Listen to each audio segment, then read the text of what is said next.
Hey, what's up, people? I'm Tim the Bartender, aka Tim Black. Just call me Tim.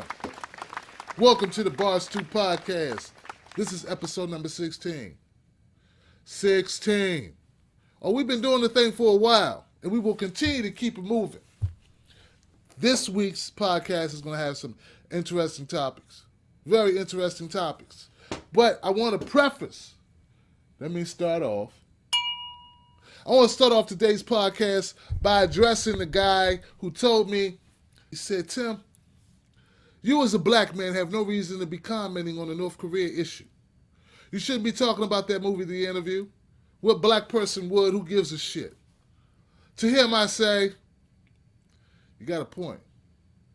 Where do I get off being concerned with freedom of speech anyway? Obviously, I'm a sellout black man to even be concerned with the idea, the notion that in America we can say pretty much what we want to say, make movies pretty much what we want to make without breaking any laws. We're free to do so. Who am I to care that this outside entity wants to try to come in and censor what we do and somewhat hold us hostage to their belief system? Come on, you're right, man. What am I doing overstepping my bounds? Being concerned with creativity. Even though I am a person who does think creatively and make creative content that could somehow be offensive to some people. But that's beside the point. Who am I as a black man to be concerned with these things? Even though my children live in America and I live in America and I am subjected to the rules of this country. So I should possibly be involved with the discussion. And if possible, if people want to hear it, table some topics of that discussion. Because I am here.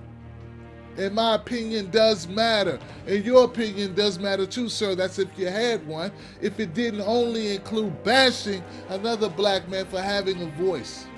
And for using that voice to talk about issues that they seem or deemed worthy or important to them. Bah! There goes that whole idea of free speech again. That we enjoy here, that they do not enjoy in North Korea. So you know what? Fuck you for thinking you can come to my channel, my world, and tell me what I should be able to talk about as a black man, as if me being black somehow eliminates me from the conversation of the world and what impacts my life, my children's life, and the people that I care about. Fuck you for isolating yourself and letting yourself, your own form of isolation, be something you want to put on me. You can be cut off from the world if you like and not be concerned with issues that don't directly affect Real Housewives of Atlanta or the new Rick Ross CD. Did it come out yet?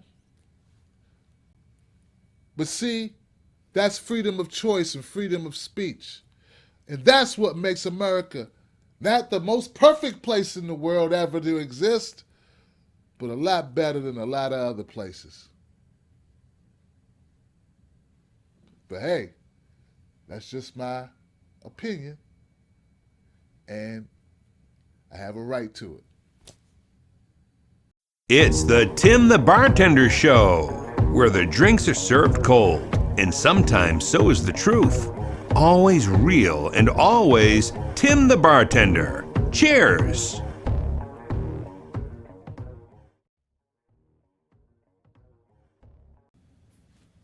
All right, let's get it going with this story. Beverly Johnson was a supermodel back in 1974 when she became the first African American to grace the cover of Vogue magazine. Now you gotta remember, Vogue magazine was big deal in 1974. Being a supermodel was a big deal in 1974. Think about it. It was the time before the internet. There was no cable TV. You only had those little 5 channels on your dial, local channels. And then you had magazines. So, look, she was an icon. She was beautiful then, and she's beautiful now. Now, Beverly Johnson recently went on The View and other outlets talking about Bill Cosby and a situation that occurred when she was chosen or called to be on the Bill Cosby show. All right. So anyway, she's on The View. She's talking to Rosie O'Donnell, Whoopi Goldberg, and the crew about the ordeal, the situation. I'm going to come back. Here's the clip. Please welcome Beverly Johnson. So, Beverly, explain to people, you went to Cosby's home in the mid-'80s to talk about a possible role on The Cosby Show. Tell us, what happened? Well, what happened was I got a call from my agent that said they wanted me to possibly be on The Cosby Show. So I was invited down to a taping, which was great. I met Cosby, the cast and everyone. And then I went to another taping where I brought my daughter. And of course, she was like 7 years old at the time, so she was in, you know, Jello pudding heaven, and no pun intended. And then I actually took to Cosby's home, Brownstone, my daughter and I, with his staff, and we had a brunch one day. And since we hadn't had a chance to rehearse for this role that I was supposed to be getting, he said, why don't you come back in a couple of days so that we can rehearse the role there at the Brownstone. So I went to the Brownstone. Should I continue? Yeah. I went to the Brownstone, and we had a little light dinner downstairs, and then when you go upstairs into the living quarters, you know, it's a huge cappuccino contraption on the bar there, and he said, I want you to act like you were a drunk woman. I thought, well, that's kind of weird, you know, pregnant woman being drunk, because he was played a doctor in the Cosby Show, but I went with it. And then he started to make this cappuccino and offered me a cup of cappuccino, at which time I said, well, you know, I really don't want to drink any. It keeps me up at night. And he insisted that I drink this cappuccino. And I didn't really want to argue with, you know, Bill Cosby, so I took a sip of the cappuccino. And I said, the room started to spin a little. So Right away. Right away. And then I took another sip, and then it was coming on like a moving train, meaning the drug. And at that moment, I knew I had been drugged. He motioned to me to come over like we were going to rehearse the scene then. And I went over, he put his hands on my waist. I put one hand on his shoulder to steady myself at this moment. And I cocked my head to one side and looked him dead in the eye and said, you're a... And thank God you found that voice within you. How did you find the courage to do that? I don't know whether it was the drugs, because I couldn't stop saying it. And I kept saying louder and louder and louder. And at that moment, he looked at me like I was crazy and realized that it wasn't going anywhere, because I was rolling with the drugs. And I was... At which time, he grabbed me by the arm, dragged me down the brownstairs stairs, and I didn't really know at that time where I was going. And before I knew it, we were out on the sidewalk, and he had me by one arm and was hailing a taxi with the other. I can remember like it was yesterday. It was almost dusk, because people were kind of recognizing him. And you, because you're the most famous. Well, they were really supermodel in the... they were really recognizing him. I mean, I don't know, because my eyes were kind of rolling around. I remember getting in the taxi with him, and you know, and he slams the door, and I remember trying to get my address out to the driver where I lived, and after that, I said, "Did I just call Bill Cosby?" Was all I could think about. Was what I called him, not me being drugged, but that just shows you the culture of women, and the violence towards women, and us always blaming ourselves.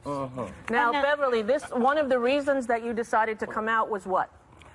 Well, one of the reasons I decided to come out was that I saw all these very courageous women on the television telling their story, which is very, very eerily similar to mine. And also, I sit on the board of Barbara Sinatra's Children's Center for sexually abused children. I do a self-esteem class. I do, and these brave kids that have had horrific incidents with child abuse. And I thought it was my responsibility, and my conscience would not let me sit there in silence any longer.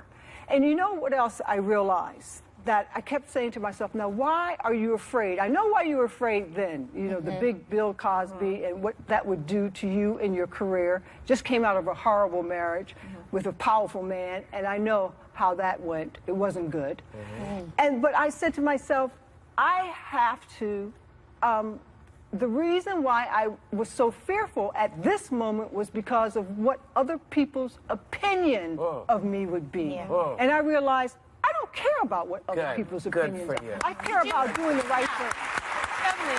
Did you tell anybody about this ever? Did you tell anyone that this had happened to you prior to now? I told no one. You told no one? I told no one. And that's the norm. Yeah. It would be abnormal to tell someone. Yeah. I have to ask you, Beverly. So you came out because the stories that these women were telling were similar to what you had experienced. He did not rape you. I don't think so, no. You're not sure? I don't remember anything after I got in a taxi and said, did I just call Bill Cosby? So the taxi got you home. The taxi got me home. The next thing that I remember, obviously got me home, I'm here. The next thing I remember was waking up the next day and recalling, was that a dream or did that just happen? And did you still feel terrible from the drugs? Because you described I was, you know, the drugs were there, but I felt such a loss. It was like I lost a family member. I felt such a sense of disappointment. I was devastated, and I really didn't know, you know, what happened. In a sense of what happened, meaning that I'm sorry, I don't mean to interrupt because I'm on a roll, but it's a feeling of just loss. I was numb. Am I the only person who finds this story a little bit, I don't know, hard to believe? I mean, I know it's against political correctness to call a woman a liar who says that she was raped, but she a liar. If she's not lying about everything, she's lying about some of it. First of all, she wasn't raped. Nothing in her statement says she was raped. In fact, she said she was drugged. That's what she said, she was drugged. Okay. Whoopi Goldberg, let me back up. Whoopi Goldberg is under fire because Whoopi Goldberg asked her questions. Whoopi Goldberg never said what I just said. Oh, she can't say, this woman sounds like she's full of shit. I can say that. Whoopi can't say it because she'll lose her job. I can't lose my job because I'm self-employed. But listen, let me make some points here for people who, first of all, a lot of people have come to me and they've said, Tim, this is it. This is the nail in the coffin of Bill Cosby. And until this woman came out, I was kind of like feeling that way myself. But now that Beverly Johnson's come out and I've had a chance to really look through her story, and I got beyond with the hair and all that shit, and I stopped looking at her as look at this post sister. Now that I've really taken time to be analytical on it, she further makes me believe that this is bullshit. Listen. First of all, you weren't raped. Then you say when you left his house that he held you a cab. He held you a cab.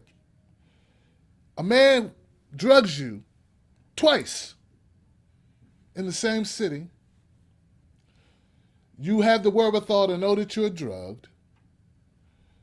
The wherewithal to go down the stairs, walk downstairs with him, cuts him out, wait for a cab that he hails for you. Get in the cab, then you say you don't remember anything. It's just, folks, it's just not adding up. It's just not adding up.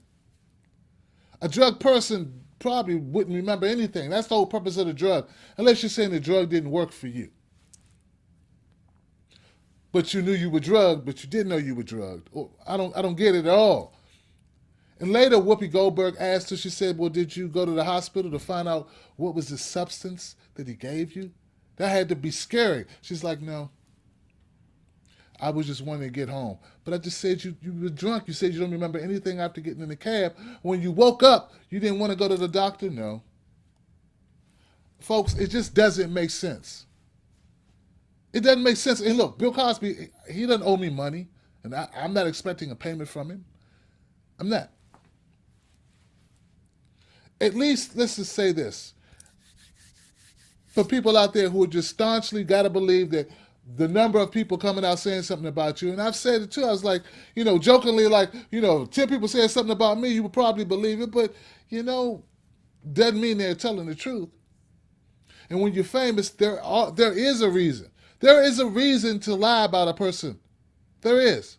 One would be fame, notoriety, a jump start to one's career. There are a lot of reasons. They could be getting paid. You have no idea. They may have lawsuits that they plan on filing.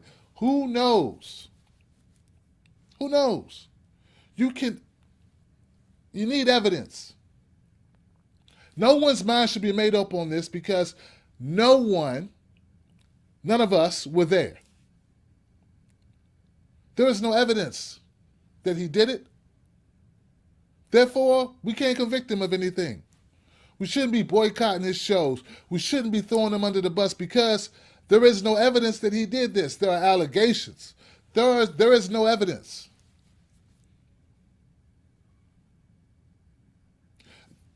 I've read some people saying, well, this is like OJ all over again. No, not really. There's no evidence of anything. There is nothing but testimony from people who say, I tried to say something 20 years ago, but I couldn't. Or I tried to say something 30 years ago, but I was afraid. But let's go back to Beverly Johnson. Beverly Johnson was the icon back in 1990 whenever this happened. She had been an icon since 74 when she was the first black woman on Vogue magazine. And she did Cosmopolitan and she did all these other magazines, right? She was a supermodel. Very famous woman. Iconic figure in her own right, in her industry. Probably could get no bigger, at least not for a sister anyway. You really believe that this woman for 20 years couldn't come forward because of the fear of Bill Cosby? That's what you think? Now, she says she's in an organization that helps children who have been battered, children who have been abused. But only when these other women came out did she feel compelled to say something. You didn't feel compelled for 20-something years, but now you're all of a sudden compelled to speak. Folks, I'm sorry, I don't believe her story. Now, I'm not saying all the other stories aren't believable, or there aren't other stories that could be believable. I'm saying I do not believe Beverly Johnson's story. I'm not going to call her a bitch, though she is a bitch, for lying, because I think she's lying. Her story does not have the ring of truth. Neither did that little boy, the woman with the glasses who said she was, she gave Bill Cosby oral sex. I don't believe that story at all. Now, I haven't listened to every story. Janice Dickinson, I don't believe her. So I don't buy it. And I would buy it if it was something there to buy, but the bottom line is this. Even if I did buy it, you know what? It don't matter because we have no evidence. We have no evidence that fornication took place. No one got tested for a substance, a poison, nothing.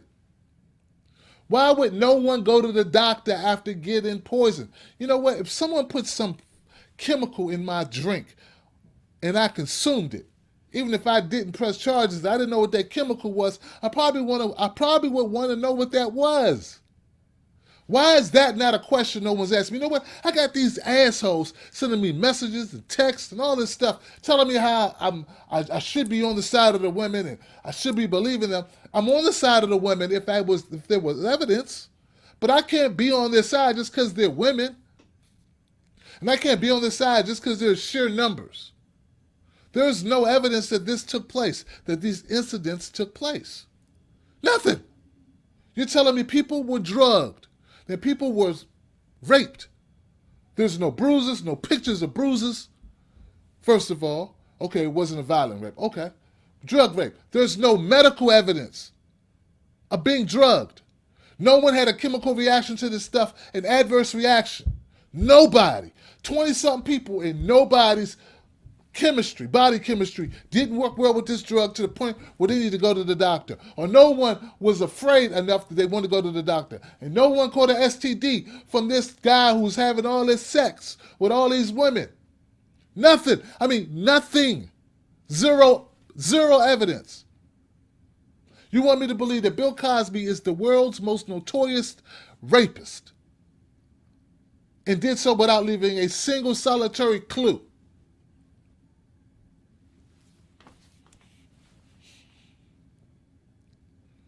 Not one clue, not one piece of physical evidence, not one shred of medical evidence, not one piece of... The cab driver didn't hear the conversation with Beverly. Just go back to her again. The cab driver, she's in the cab, she's cussing and fussing, and I'm sure she was sitting out in front of that building, cussing Bill Cosby out if what she says is true. If her allegations are true, she's cussing him out, the cab comes up, the cab driver didn't hear the conversation. Where is he at? Where that guy at?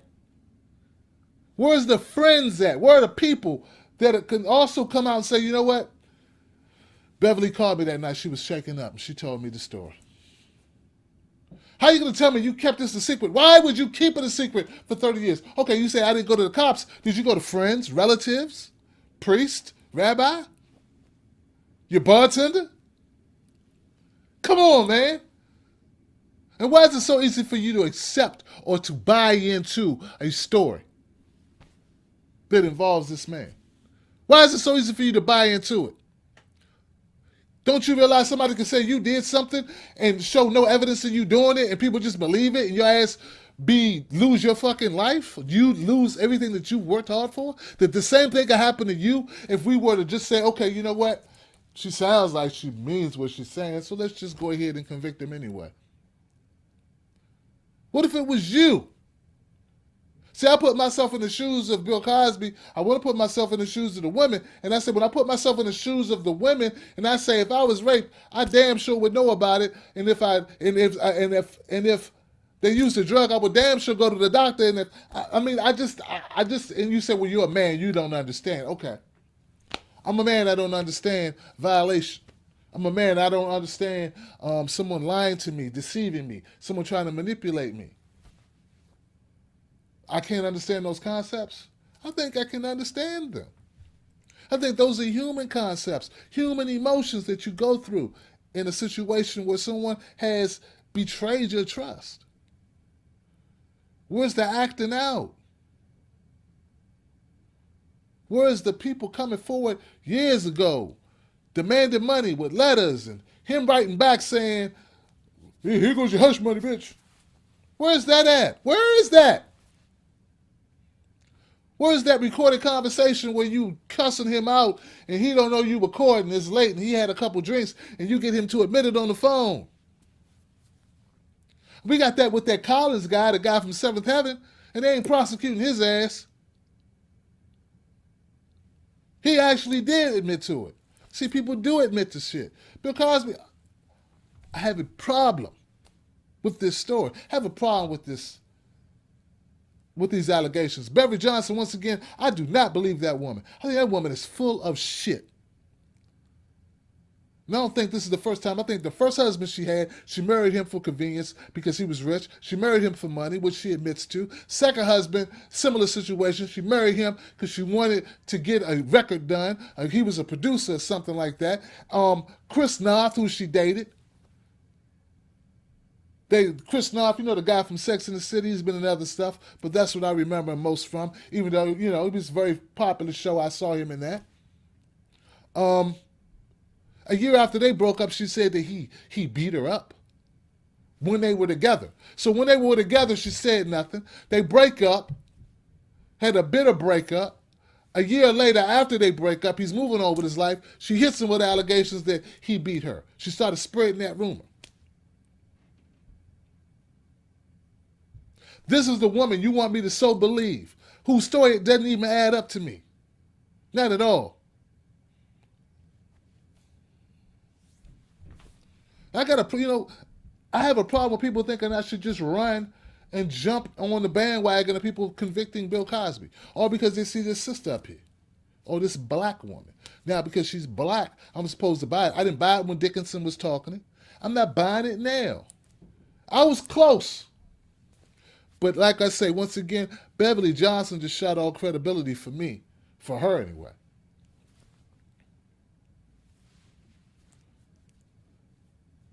That's the deal. That's what I come up with. If Bill Cosby did this, he's a despicable son of a bitch. There was no doubt. If he did this to one woman, if he forcibly took sex from someone, that is a vile, disgusting thing to do. But damn it, if I can't believe him or you, and since there is no evidence, and since there is no charges really, this is just all speculation. This is all just conversation, talk, interesting shit to talk about. But there is nothing going to come of this.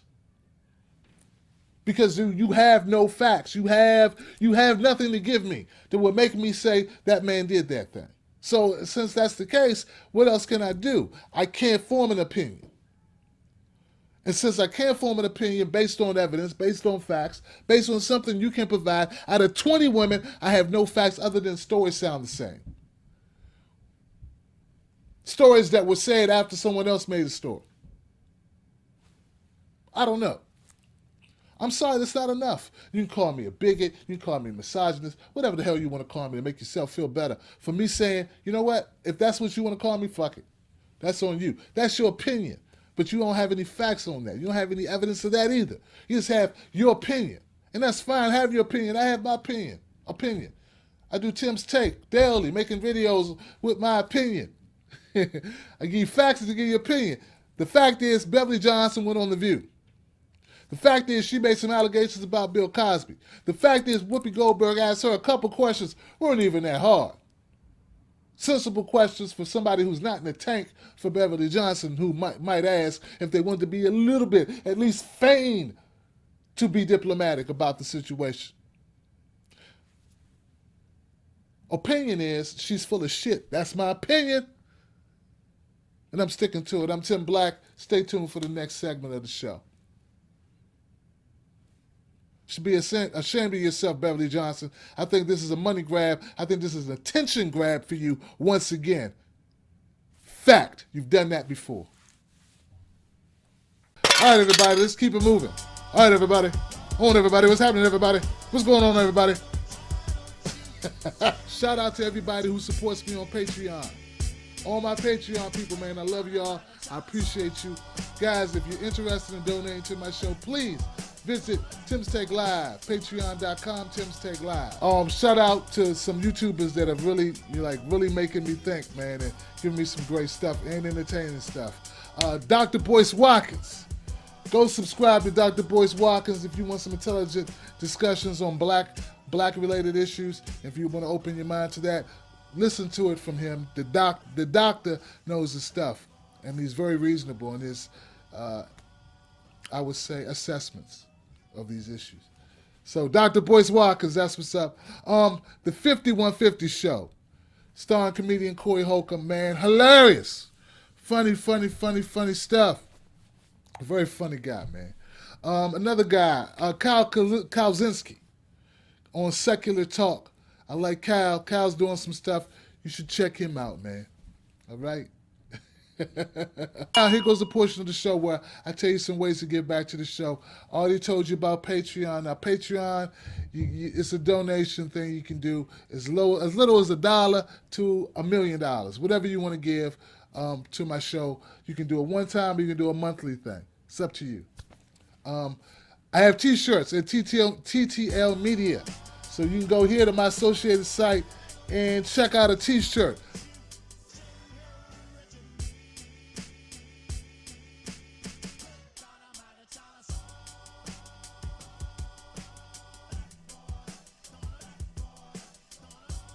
Maybe you're not feeling me enough to just donate. You want something for your money, I understand that. Go to TTL Media, spreadshirt.com and pick up a T-shirt, man. All right, if you're getting this podcast on iTunes or Stitcher. Come on over to the YouTube channel.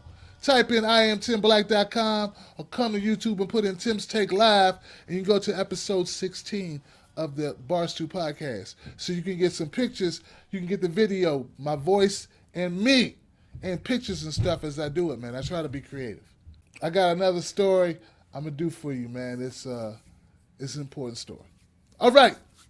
New video this morning of a violent confrontation between a 16-year-old boy and police. The video posted online shows 3 uniformed officers holding the teen while an officer in street clothing runs up and repeatedly punches him. This happened on the Lower East Side earlier this week. The NYPD says its Internal Affairs Bureau is reviewing the incident. New video this morning of a violent confrontation between a 16-year-old boy and police. The video posted online shows 3 uniformed officers holding the teen while an officer in street clothing runs up and repeatedly punches him. This happened on the Lower East Side earlier this week. The NYPD says its Internal Affairs Bureau is reviewing the incident.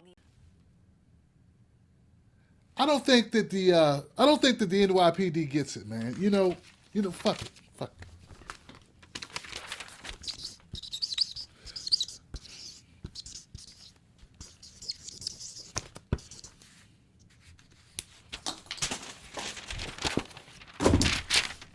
Can you read that?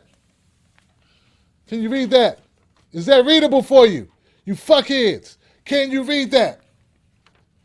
It says police brutality is illegal. It's illegal. What part of don't hit people do you not understand? That was a 12-year-old child you was punching. Now I know he probably was bad as shit, but you're not his motherfucking parents. That means you don't got a right to hit him. Even though I don't think we got a right to hit our kids anymore either. But anyway, I'm evolved. Shouldn't hit him. When he's 12, just put him in a headlock. But don't do that either. I'm talking about the parents, not the cops. I can't even joke around because this NYPD don't get it. Listen, man.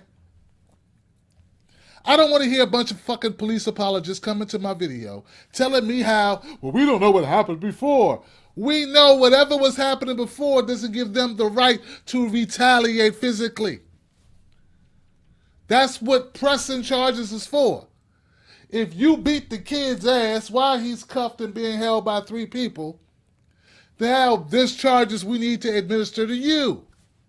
Now I know there has to be intelligent police officers out there who feel the same way. They're intelligent, they're law-abiding, they don't want to overstep their bounds, they're good cops. So the good cops need to talk to the dirty fucking cops. Why are they not policing themselves? How is this justifiable? I know I'm going to hear some bastard. Well, what happened before the tape? What happened before the tape? I don't give a flying, flaring, filthy fucking damn about what happened before the tape was running. All I know is I see a child getting punched by a fucking cop and he has no right to do it. It's wrong. It's wrong. And I know something happened. Maybe the kid hit that cop. That cop looked mighty upset. It's personal. Those close punches, those are personal punches up close. I understand that. You're still wrong, and we still want your job for it. Understand? Now, the NYPD is investigating. I'm sure they're thoroughly looking into the situation. And you can hear the woman who says she's a lawyer who's witnessing it, who's videotaping it, or smartphoning it.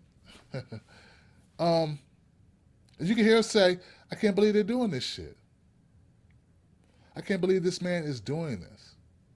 This officer. It's ridiculous. How can we ever have peace? How can we not fight back? And look, here's something else I want to add. Often, I get white folks online who say things like, Tim, why is it that when black people, somehow the black person, they got to riot, they got to protest, they got to march? No, it's better than the alternative, which would be shooting cops or some shit. I mean, because this stuff is repetitive. And look, you should be upset when you see anyone getting beat up by law enforcement, when you see them overstepping their bounds. Just remember, you could be next. Your kids could be next. Stop living in a bubble thinking this only happens to black people. It happens to white people too. If you were more up in arms about it, maybe you could be able to put a pressure on police to change. What's it going to take when your homeless guys like Kelly Thomas get killed by cops? I haven't heard about you guys, was in Santa Barbara or wherever that was. I know it was in California. Why aren't you still protesting about that? Kelly Thomas didn't deserve to die because he allegedly tried doorknobs on cars so he could still change. He didn't deserve to die because he didn't move fast enough for that officer. He didn't do anything to that officer. He didn't hurt that officer. Those cops got away with that. So the fact that you, as a community, don't feel the necessity to stand up for one another, that's not my fault. I'm gonna stand up for victims. I don't care what color they are. I know the Jewish community would stand up. If it was a Jewish man getting his ass kicked by cops like that, they'd stand up as a community. Latinos, I'm sure they would do the same thing. Why you don't feel the need to do so, it only hampers all of us because you got the ear of, it's the truth, you got the ear of the politicians more than we do. Hence our high-ass unemployment rate even though Obama's in office. High as shit. Record-setting heights for black folks. Anyway, look, man, it's not about race, but it is. You know what I'm saying? It's not about race, but it is about race. But I don't think in this case this is a racial thing. I think he hit this kid because he was mad. You understand me? This looks to me now, look, I'm making a judgment. It's my opinion, right? In my opinion, that cop was pissed about something that happened earlier. But what I'm saying is that doesn't excuse it. I'm pissed about things that happen. I can't just go punch somebody. Neither can police officers. What are these drones walking around? The walking pigs. The walking fed apologists. That's what you are, just whatever cops do, I agree. I agree with police. Whatever the hell they do. And then if you don't, they say you're not, you're something wrong with you. You're a racist because you know, this victim happens to be black and I'm saying something. If he was white, you think I wouldn't say anything? Like I would sit here, Tim Black, would sit here and see a white kid get punched in the fucking ribs by a cop while he's being handcuffed and held by 3 other cops and I wouldn't say anything? Is that really what you believe of me? That's who you think I am, motherfucker. Huh? You think that I'm fucked up like that? Like I don't care about other people. I only care about a color. Is that what you think? Now you may feel that that's Al Sharpton or Jesse Jackson. Is that what you're saying, that I'm them? I'm not me. I'm not an individual. If you believe that, then you are a racist. Because I've given you nothing. If you look at my story, you know what? I don't have anything to prove to you. Fuck proving it to you. I would support anyone. I don't care. I'm just who I am. That's how I'm built. All right. I'm going to do a relationship topic. I'm sorry I'm running late, but I'm going to do a relationship topic because I think people need it. People need it nowadays. People personal lives are screwed up. They're in the toilet. They need some sense of, they need me to come in and say something that, give them some inspiration or something. Keep them, something. I'm going to do it. All right? I'll be right back with that. I don't want to see a little Asian boy get his ass kicked. I'll stick up for you, little Asian boy. But I'm going to need some free carry-out, though. Or co-sign on the car loan or something. But I'll stick up for you. Just joking, motherfuckers. No sense of humor, these fucking people, man.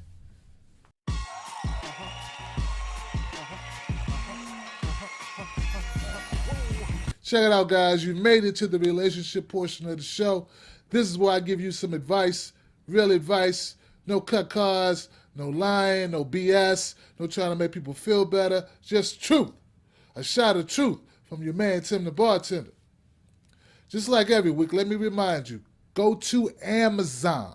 Pick up my ebook. The truth hurts, but it beats a lie. Boom, ping, pow. That's right. It's an ebook. It's only $3.99, and it'll give you some information in there to remind your ass not to be slacking, or to remind you how to play the game, or to remind you what's real and what's false. All right. Look, man, I'm going to tell you this, man. This is for the fellas. For the fellas.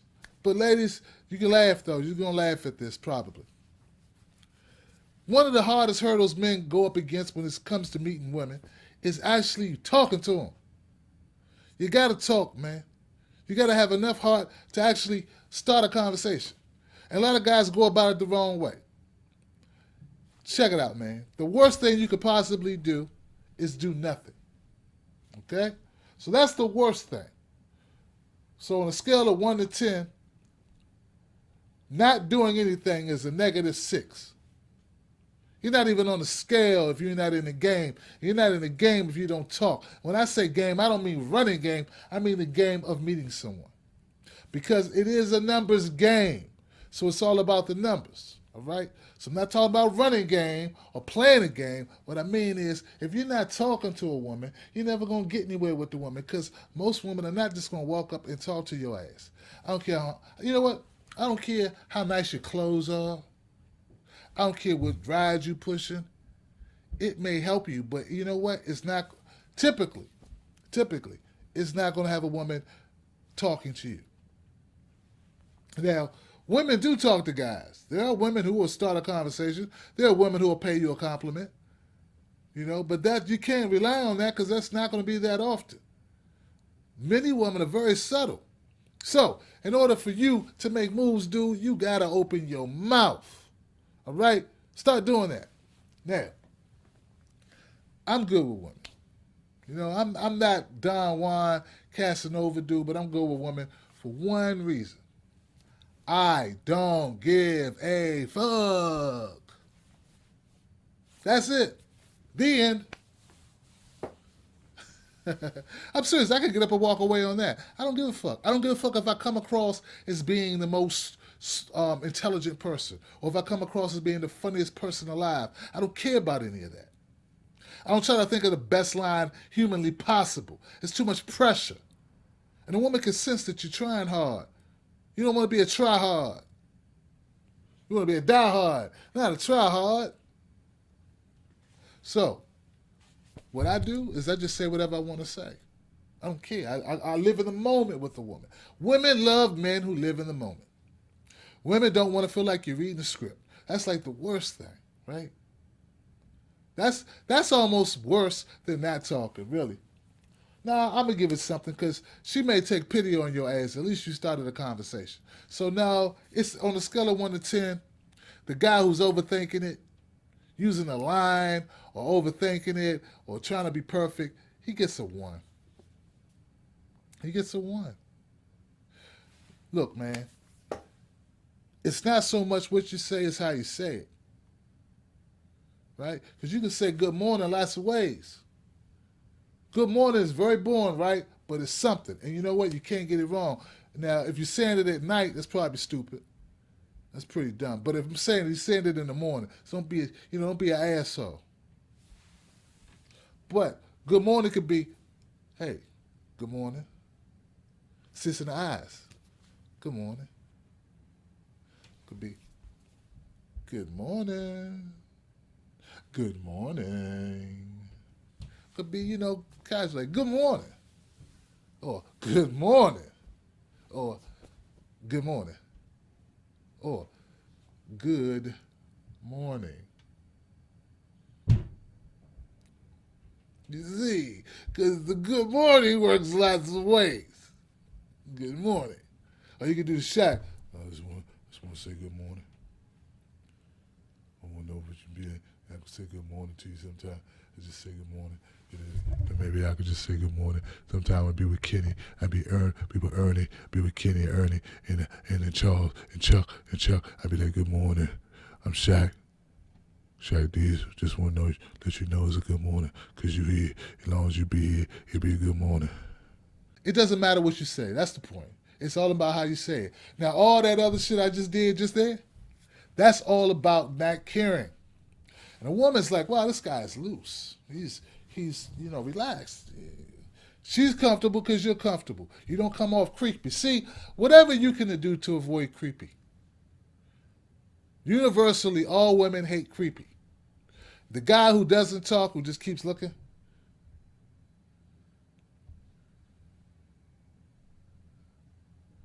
who won't come over, that shit's creepy. You know how long it takes for you to creep somebody out if you just keep looking at them? Not much time at all. It's real quick. Hey. Every time you look over, he like this. She do what she doing, she look up, there you go. What are you waiting on, man? Talk to that woman. Talk to her. So that's my main tip, man. It's not all that elaborate, but I'm trying to tell you, man, that's first base. Now, once you start talking, don't all of a sudden switch up. Once you start the conversation, keep on not caring. Keep on just making it be a very casual interaction. And then ask her for a number or ask her for contact information, because you'd like to talk to her some more. If she asks you why, because sometimes a woman will be like, why you want my number? Why you want my number? That's when she wants her ego padded. And you know what? That's okay. It's cool to be like, I'd like to see if I'd like to see what's up with you, because I think you're pretty cute, or it was nice meeting you. I don't want to lose the opportunity to meet a new person, a nice person, or I like to see how crazy you are. I like to see, what you look naked, what you look like naked. I mean, whatever. I want to see where your birthmark is, baby. Come on now, keep it real, baby. I mean, you got to have some heart. It's game. And she get offended. She wasn't going to give you no pussy, no way. That's what the real G's know. That's what real players know, baby. Then I'm giving you the real. Had to get warmed up. That's the real. Unless you call her all types of bitches and hoes and stuff, right? She can't get offended if she likes you. She won't. Unless you get really nasty and grimy, like, I want to stick and I'm going to, you can't come out the box like that. But pretty much you should be able to push the envelope a little bit, because if she likes you, she likes you. All right? And she'll recognize a man who ain't scared to fail. That's important. You're never too big to fail, but never be scared to fail. You understand what I'm saying? So unless you get really raunchy, it's very hard to turn off a woman who's really turned on by you. But what you can do is play it too safe and waste your time. If she's not interested in you, nothing you say is really going to change her mind. That's real talk, man. All right. I'm Tim Black. Don't forget to pick up that book on Amazon. Let me know you appreciate it. Don't forget to subscribe to me everywhere. Oh, and if you're getting this podcast on iTunes, man, go ahead and rate my podcast. Rate it highly. Come on now. Do that thing. All right, folks, let me go ahead and get this uploaded so you guys can check it out, man. I appreciate you supporting me, being there, having my back, man. It's important. We're going to keep telling the truth. All you got to do is keep listening. I'm Tim Black, a.k.a. Tim the Bartender, and I'm out. Next time. Man. That's my crib, that's my gun, that's my crib, that's my shit. Don't fuck with that son. So say good night to the bad guy. Come on.